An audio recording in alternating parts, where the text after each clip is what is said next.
Things to consider when graphing are, firstly, zeros. We often want zeros of functions, and we know how to solve for a lot of zeros of functions. Another thing is endpoint behavior. So when we talk about endpoint behavior, we're talking about slant and horizontal asymptotes, what's happening out at infinity. We often can use a limit to determine that. We also want critical points, where the derivative is equal to 0. Now, there's also points where the f prime doesn't exist, and these are going to be really important. These are ones that will often can get missed.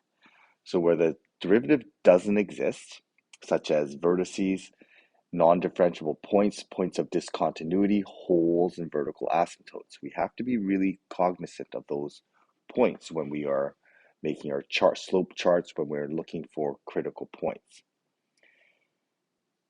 Increasing and decreasing regions and slides. So we want where f prime is equal to 0, we have our local mins and maxes. We also could have slides, so we could have slopes that go like this, up, and then we have a 0 slope, but then we keep on going in the same direction. That would be considered a slide. And then for our second derivative, we need to consider concave up, concave down, inflection points where the second derivative changes from positive to negative. Often we should check when the second derivative is 0. And there's these new things that we're going to look at called cusps. And cusps are when we have a curve that comes to a point like this and then abruptly changes concavity. So that's considered a cusp. So these are the points that we really should start looking at. So we're going to look at an example of a cusp where f prime, this derivative doesn't exist. It's a non-differentiable point, but it is a continuous point. So the non-differentiable points, to summarize, are points that are not smooth and continuous. So endpoints, vertices or kinks, cusps, and vertical asymptotes. Those are non-differentiable points, and we need to make sure that we're aware of them when we put them in our slope analysis charts. So this example, f of x equals x to the power 2/3. Now, because the power 2 is an even function, so it is going to be symmetrical on two sides. We have a domain of all real numbers. There's no numbers that can't be put into there. If this was an odd powered one, then if it was an even power denominator, okay, or even root, then we cannot have negative numbers. But this is an odd root, so we can have negative numbers in here. So the first thing we're going to look at are zeros. So taking a look at the zeros of this, well, we're going to have a 0 at x equals 0, and then working out the y coordinate, we should have a y equals 0. So we're going to have a point right at the origin.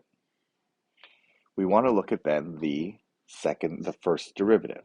So looking at the first derivative, when we differentiate this, we're going to end up with 2 over 3 x, and then subtracting 1 for the power, we get negative 1/3. Now that negative is important because when I rewrite this, that negative really means it's in the denominator.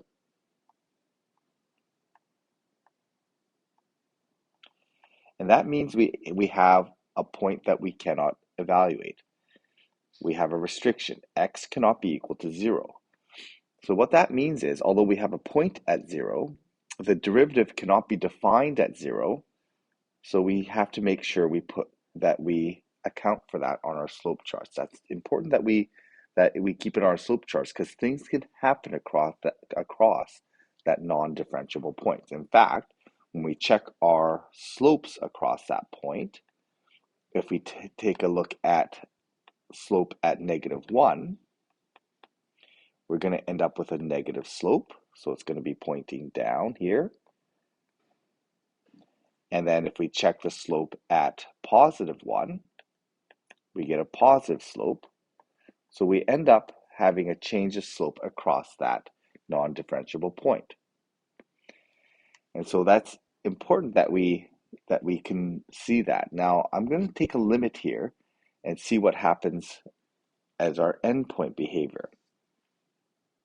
So once we've kind of got our slopes here, I'm going to look at the endpoint behavior. So I'm going to take the limit as x goes to positive infinity of f of x, well, that's going to just become infinite.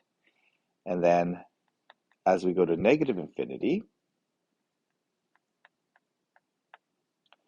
because of the even power of it, so the power 2, this in the numerator here is going to make it positive. So that's also going to go to positive infinity. So we know that the graph's going to kind of shoot off like that and shoot off like that. Okay, so we can expect that. That's our endpoint behavior for this. So we want to then also look at the second derivative and see what's going on with that second derivative. So taking a look at the second derivative, differentiating this again, we get f double prime of x is equal to, I'm going to end up with negative 2 over 9 using the power rule, and then x to the negative 4 over 3. Okay, so then I'm going to simplify this expression. It's a negative, and then 9, the cube root, and x to the power 4. So negative brings it in the denominator. Again, we have a non-differentiable point at 0. So we have to make sure that at 0, we're showing that the second derivative doesn't exist. And in this case here, because of the power 4, when we do a concavity test, so f prime at negative 1 is going to be negative, okay, because of this negative here. And then f prime at positive 1 is going to be negative as well, because when we square that, when we have the power 4, we get rid of the negatives and positives in the x values. So we end up with a negative concavity for both sides. So it's concave down, and so our graph is going to look like this. So I'm going to have negative concavity, positive slope is going to be looking something like this. It's going to be going off to infinity, but it's going to slow down because of the root. And then on the other side, it's going to be mirrored like that. So we end up with a cusp at the origin.